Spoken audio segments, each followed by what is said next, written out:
인터넷 서핑을 하다 보면 갑자기 화면에 딱 뜨는 게 있죠. 바로 팝업창.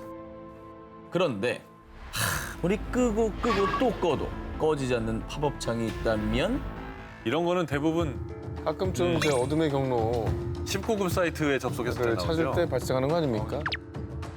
그런데 말입니다. 일본에는 이 팝업창에 얽힌 한 괴담이 있다고 하는데요. 방과 후 친구와 집에 가던 A군은 친구 B군으로부터 묘한 이야기를 듣게 됩니다. 절대로 안 꺼지는 팝업창이 있는데 그걸 본 사람은 죽는데. 에이, 그런 게 어딨어.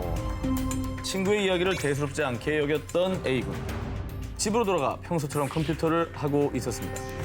그런데 갑자기 컴퓨터 화면에 뜬 정체불명의 팝업창. 새빨간 창에 당신은 좋아합니까? 라는 알 수 없는 내용의 문장이 적혀 있었는데요.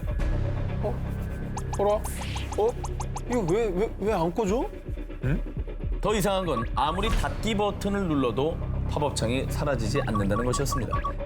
바로 그때 A군의 눈앞에 펼쳐진 괴기한 현상. 화면 중앙에 가느다란 선이 생기고 글자가 삐뚤어지기 시작하더니 새로운 단어가 생겨났는데 당신은 붉은 방을 좋아합니까? 그리고는 팝업창이 저절로 꺼지고 나타나고를 반복하더니 갑자기 새빨간 화면 가득히 의문의 이름들이 나열됐습니다. 너무 무서워 컴퓨터를 끄려고 했지만 꺼지지도 않았는데요. 그때 등 뒤에서 느껴진 인기척. 뭐야, 누구야? 누구야? 한편 그 다음 날 친구 A군이 학교에 나오지 않아 B군이 친구의 집을 찾았는데요. 충격적이게도 친구는 사망한 상태였어요. 뭐야? 친구의 방은 온통 피로 흥건했죠. 게다가 죽은 소년의 컴퓨터가 켜져 있었는데 그곳에는 정체불명의 이름들이 적혀 있었습니다. 그런데 화면을 유심히 살펴보던 B군은 그 자리에서 굳어버렸습니다. 그 이름들 끝! 가장 마지막에 있던 이름이 바로 죽은 친구 A군의 이름이었던 것입니다. 연쇄살인인 거예요, 그러면? 일본 학생들 사이에서 도는 아주 무시무시한 빨간 팝업창 괴담이었습니다. 남양 특집 2탄 절대 뒤를 돌아보지 마 도시괴담 19 9위를 공개합니다. 매년 10월 찾아오는 전 세계 아이들의 축제 할로윈. 귀여운 괴물로 분장한 아이들이 집집마다 돌아다니며 사탕과 초콜릿을 선물 받는 날이죠. 그런데 할로윈 데이에 아이들, 아니 부모님을 더욱 공포에 떨게 한 무시무시한 괴담이 있었습니다. 할로윈 때 아이들에게 주는 사탕에 누군가 면도칼, 바늘 같은 위험한 물체를 넣는다는 것. 오, 이건 너무 나쁜 얘기인데? 너무 악랄하다. 심지어는 생명에 치명적인 독까지 묻혀 사탕을 먹는 아이들이 죽을 뻔했다는 겁니다. 아니 애들 먹는 걸 뭐 하는 짓이에요? 그런데 말입니다. 이 할로윈 괴담이 더 퍼진 이유가 있습니다. 아이들 사탕에 독을 넣었다는 괴담이 실제로 있었던 실화이기 때문입니다. 와, 실화야, 이게. 100% 괴담은 아니었고. 1974년 미국 텍사스주 8살 꼬마 티모시는 할로윈을 맞아 잔뜩 들떠 있었습니다. 아빠, 저 친구들하고 사탕 받으러 갔다 올게요. 그래. 이건 아빠가 만든 거니까 가져가서 친구들이랑 꼭 나눠 먹으렴. 티모시는 아빠가 준 사탕을 친구들에게 나눠주고 함께 이웃집을 찾아다녔습니다. 그리고 그날 저녁 티모시는 잔뜩 쌓인 사탕들을 마음껏 먹었죠. 그런데 갑자기 구토를 하며 경련을 일으키더니 결국 사망하고만 티모시. 이후 경찰은 티모시의 사망 원인을 밝히기 위해 부검을 했는데요. 놀랍게도 티모시를 사망에 이르게 한 건 사탕에 들어있던 청산가리. 누가 청산가리를 보다 놓았어? 그런데 더욱더 충격적인 건 청산가리가 든 사탕은 아빠 로날드 오브라인이 준 사탕이었습니다. 아빠가 줬다고 그거를? 당시에 로널드는 10만 달러가 넘는 빚에 시달리다 아들의 생명보험금을 노리고 이 계획을 꾸몄던 겁니다. 야, 사람이냐?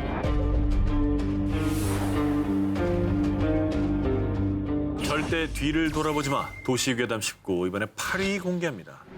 일본의 무인역, 히사라기 역의 비밀.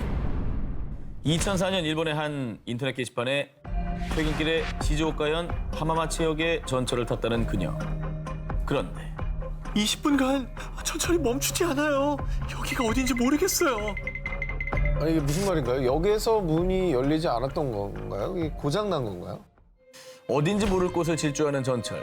게다가 주변 승객들은 모두 잠에 빠져 일어나지 않았다고 합니다. 와, 진짜? 흔들어도 기척도 없었다고 합니다. 그래서 무서운 마음에 실시간으로 자주 가던 인터넷 커뮤니티에 글을 올려 도움을 청한 것이었죠. 키사라기 역이라는 곳에 도착했어요. 일단 내리려고요. 네? 시즈오카 노선엔 키사라기라는 역은 없는데요? 존재하지 않는 역. 수상한 점은 이뿐만이 아니었습니다. 그 역에는 아무도 없었고 휴대전화 GPS도 작동되지 않았습니다. 그런데 멀리서 들려온 방울 소리와 북 소리. 뭐야, 방울 소리야, 갑자기 또 왜 음산하게 왜 방울이랑 북이야? 겁에 질린 하스미는 급하게 역을 빠져나왔고 한참을 걷다 터널이 나왔을 때 한 차량이 지나갔다고 합니다. 운전자가 가는 곳까지 태워주겠다고 해서 우선 탔다고 합니다. 야, 이거 점점 무서워진다. 그런데 점점 깊숙한 산속으로 향하는 차. 그때 그녀가 올린 글. 이 남자분 자꾸 뭐라고 중얼거리는데 못 알아듣겠어요. 무서워요. 이 글을 마지막으로 더 이상 하스미의 소식은 들을 수가 없었는데요. 어떻게 된 거야? 무슨 일 있는 거 아니야? 지금 남자가 뭐 여성을 어떻게 한 거 아니에요? 정말 무수한 생각들이 들죠. 그런데 더욱 놀라운 사실은 저도 키사라기 역에 다녀왔어요. 에? 몇몇 누리꾼들도 키사라기 역을 다녀온 적이 있다는 겁니다. 아니 없다며. 자, 이들의 말에 따르면 키사라기 역에는 몇 가지 특징이 있었다고 합니다. 미친 듯이 잠이 쏟아지고요. 모두 방울이나 북소리를 들었다는 점입니다. 그리고 역 주변엔 터널이 있었다고 하는데요. 그래서 일본 누리꾼들은요. 방울과 북소리는 저승에서 데리러 오는 소리다. 터널을 건너면 다시는 이승으로 돌아올 수 없다 등 키사라기 역이 저승으로 가는 역이라고 추측을 했습니다. 아니 그러면 갔다 왔다는 사람은 돌아온 거잖아요. 그 사람들은 대체 어떻게 된 거예요? 무사히 돌아온 사람들의 말에 따르면요. 절대 잠들지 말 것. 그리고 키사라기 역에 내렸다면 터널을 지나가지 말 것. 마지막으로 누군가 말을 건다면 절대로 대답하지 말 것. 헐. 자신들은 이렇게 해서 돌아올 수 있었다고 합니다. 이승과 저승의 경계라는 키사라기 역. 지금도 호기심이 많은 일본인들은 키사라기 역을 찾고 있다고 합니다. 절대 뒤를 돌아보지 마. 도시괴담 19 이번엔 7위로 갑니다.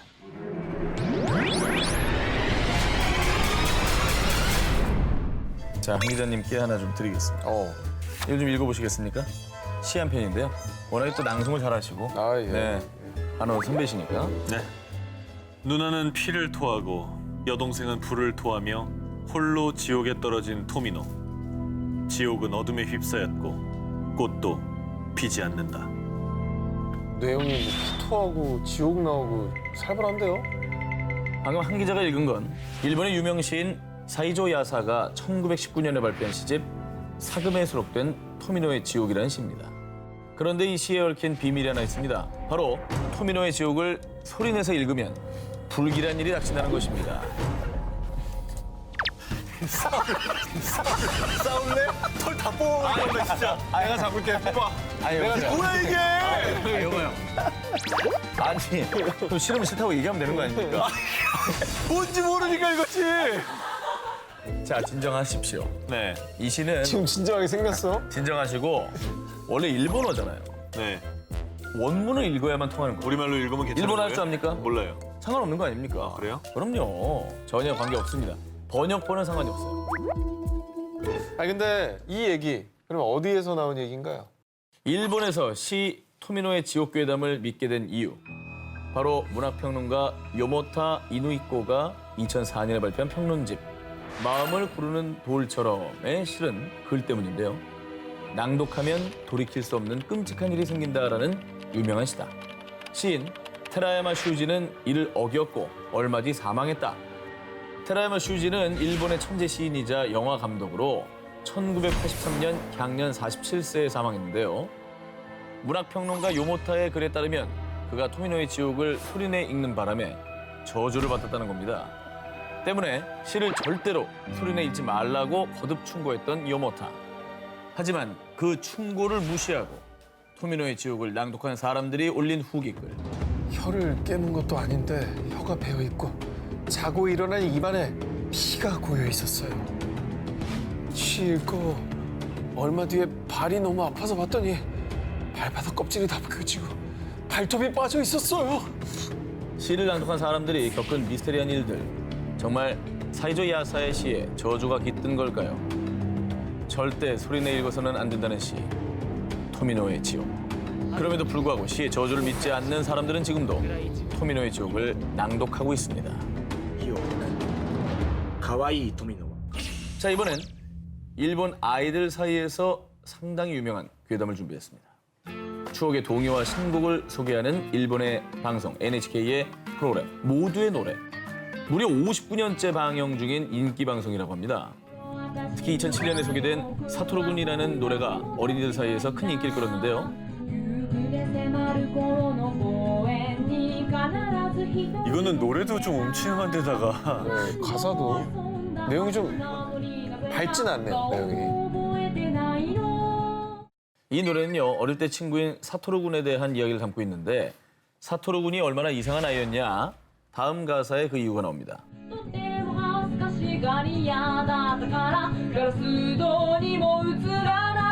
아니 그럼 귀신인 거예요, 사토루가? 그런데 말이죠, 다음 가사에서는 이런 내용이 또 나옵니다. 隣のじいちゃんのさよならの話したな次の日じいちゃん家にはたくさんの黒い靴が並んだ 사토루 군이 저승사자예요? 자, 생각하기 나름이겠죠. 그런데 말입니다. 일본 아이돌 사이에서 죽음을 예고하는 이상한 아이, 이 사토루 군을 직접 만날 수 있는 방법이 전해졌다고 하는데요. 그런 게 있어요? 우선 공중전화에서 10엔짜리 동전으로 자신의 휴대폰으로 전화를 신호음이 가는 동안 공중전화 수화기에 사토루 군, 이리 와주세요라고 3번을 말한 뒤 전화를 끊으면 24시간 내로 전화가 온다고 합니다. 나 너희 동네로 가고 있어. 누구야? 설마 사토루군? 이제 너의 집 앞이야. 전화로 자신의 위치를 알려주는 사토루 군. 그리고 마지막으로 온 전화.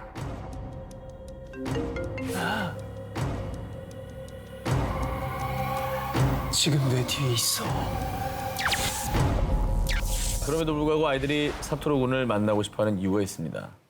사토루 군에게 미래 일이나 궁금한 걸 물어보면 정확하게 알려주기 때문이라고 하는데요. 그런데 사토루 군이 찾아왔을 때 주의를 할 점이 있다고 합니다. 절대 뒤돌아보지 말까. 그리고 이미 아는 걸 물어보지 말까. 마지막으로 사토루 군에게 들은 건 무조건 비밀로 할 것. 아니 말하면 어떻게 되길래? 만약에 이 3가지 중에 한 가지라도 지키지 않으면 화가 난 사토루 군이 저승으로 들어간다고 합니다. 일본 국민 동요에 숨겨진 무서운 비밀. 하지만 아직도 아이들은 사토루 군을 만나기 위해 전화를 걸고 있습니다. 사토루 군, 이리 와주세요. 남양 특집 2탄, 절대 뒤를 돌아보지 마, 도시괴담 19, 5위를 공개합니다.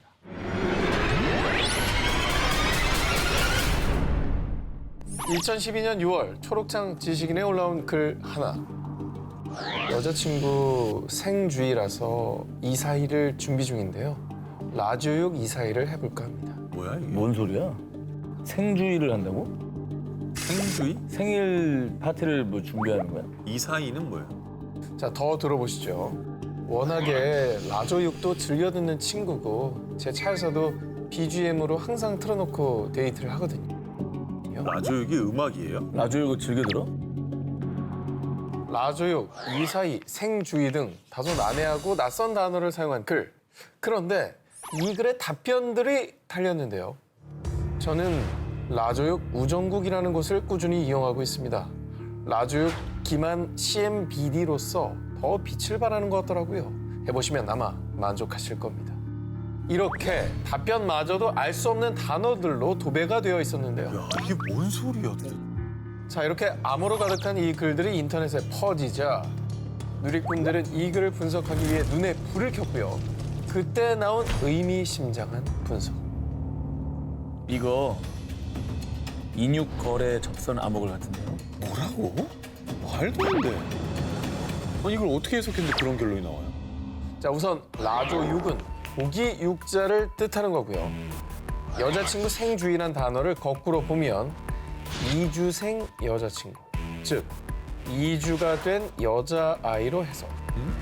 이 추측에 따르면 이주된 여자아기를 준비 중이다. 즉 인육을 구하려고 한다라는 말이에요. 아, 그럼 BGM은 뭐야? 자, BGM을 거꾸로 하면 MGB, 옛 소련 경찰의 약자라고 하는데요. 즉, 경찰을 항상 조심하라는 뜻. 답변에서 말한 라주, 기만, CMBD, 이 알 수 없는 알파벳은요, 가슴, 장기 등 신체 부위를 뜻하는 은어라는 거죠. 그래서 이 지식인들과 답변이 인육 매매 정황이라는 충격적인 주장이 마구 쏟아졌는데요. 이건 뭐 너무 무서운 말인데? 그러니까 추측이라 해도 너무 무서운 추측이네요. 인육 거래를 왜 합니까, 갑자기?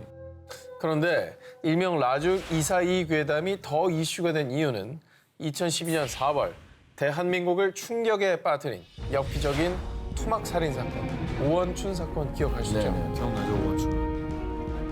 인육 거래다라는 추측이 굉장히 많이 쏟아졌었잖아요. 시기적으로도. 네.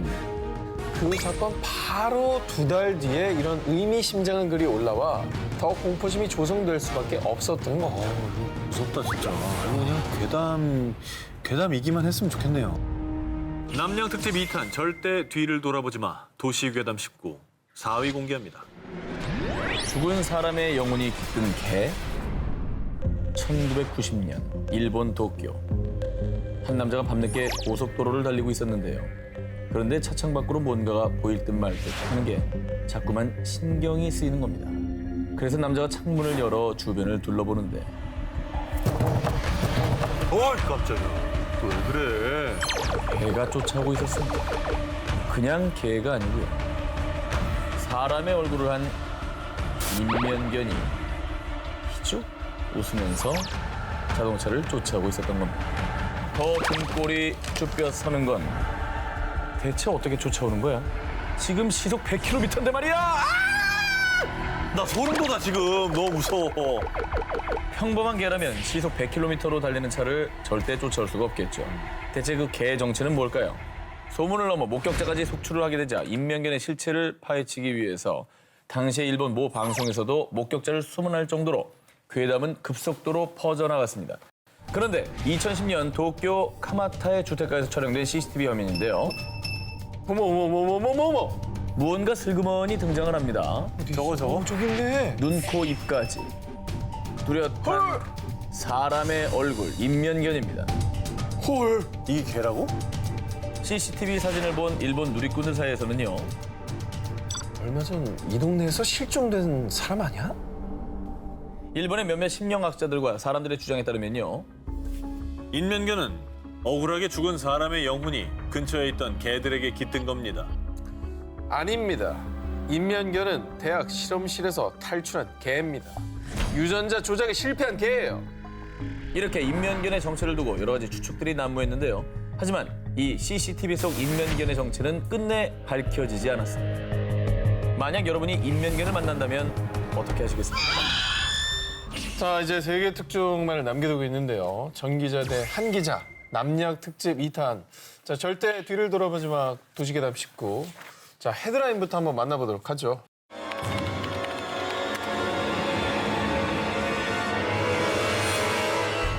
절대 뒤를 돌아보지 마. 도시괴담 19 첫 번째 1위 후보입니다.